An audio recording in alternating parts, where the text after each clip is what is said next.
In my videos, I'm always showing you guys how to do velocity banking with a personal line of credit. So today I feel like my video will be very beneficial to my audience because most of you do not have personal lines of credits, but you do have credit cards. So I'm going to map out how you can do velocity banking with a credit card in today's video because those two strategies are very different how you would go about doing it with a personal line of credit. So let's look at the case study that we have. We have the average income of an American worker. And if you thought it would be higher, I thought it would be higher too. But this is about someone making $23 an hour. So we have $2,635 a month. And then I looked at the average expenses for an American, and I got this data off of the US Census Bureau, so you can believe me or not believe me with these numbers, but this is what I found during my research. And as you can see, there is a disconnect. A lot of Americans are spending more money than they make, so that is an issue in and of itself, and that's a topic for a different video. But today we are focused on doing velocity banking with a credit card. So hopefully you guys did the pre-game work, and that's what I'm assuming, the financial foundation framework that we use. And we got our cash flow up, and we have our debts listed. So now we can start doing velocity banking, but with a credit card this time. A little different than a personal line of credit. So with a credit card, if you have the ability to do a balance transfer, that is the best option that you have. You could do velocity banking without a credit card, but that would be a different strategy in order to buy us time instead of doing velocity banking to save interest.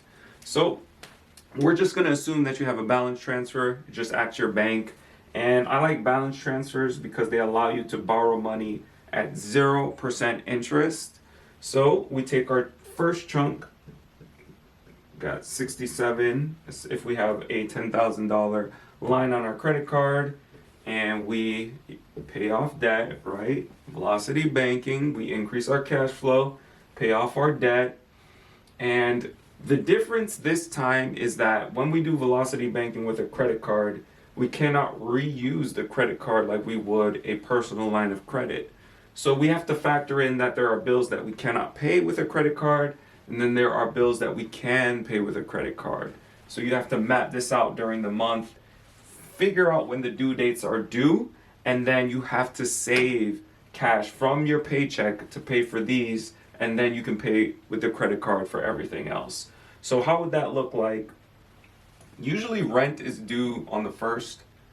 So you would have to either have your paycheck saved from last month, or you can borrow the rent payment from the credit card and use that to pay the rent on the 1st.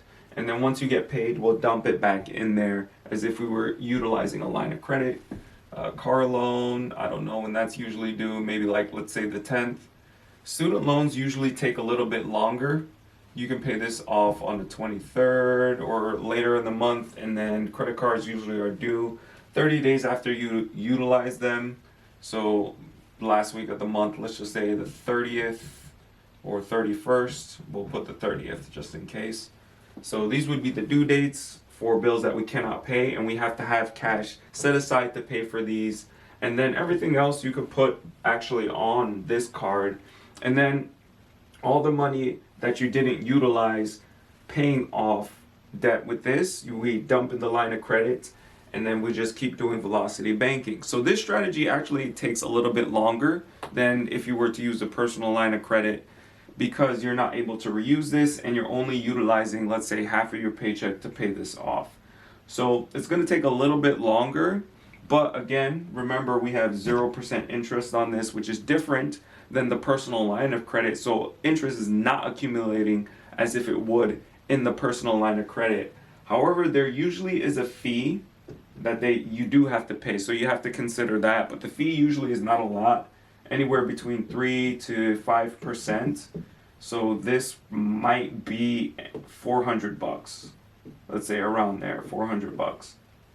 So you do have to pay that fee, but after you pay the initial fee, it's 0% interest, usually for 12 months.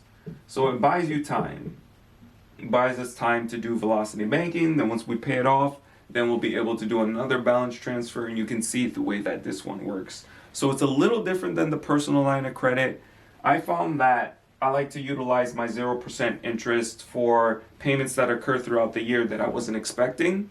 And like things like insurance on my car is what I like to utilize the 0% interest for, and then I do a chunk and pay it off at the end of the year. So that's the way I like to utilize it. If you guys do not have a personal line of credit, you can definitely start by using a credit card, but we really want to graduate to using the personal line of credit because it is the best debt tool out there to do velocity banking. So that's all I got for you guys today. I hope you enjoyed this video. It's very educational to see the debt tools and actions and how they differ from each other.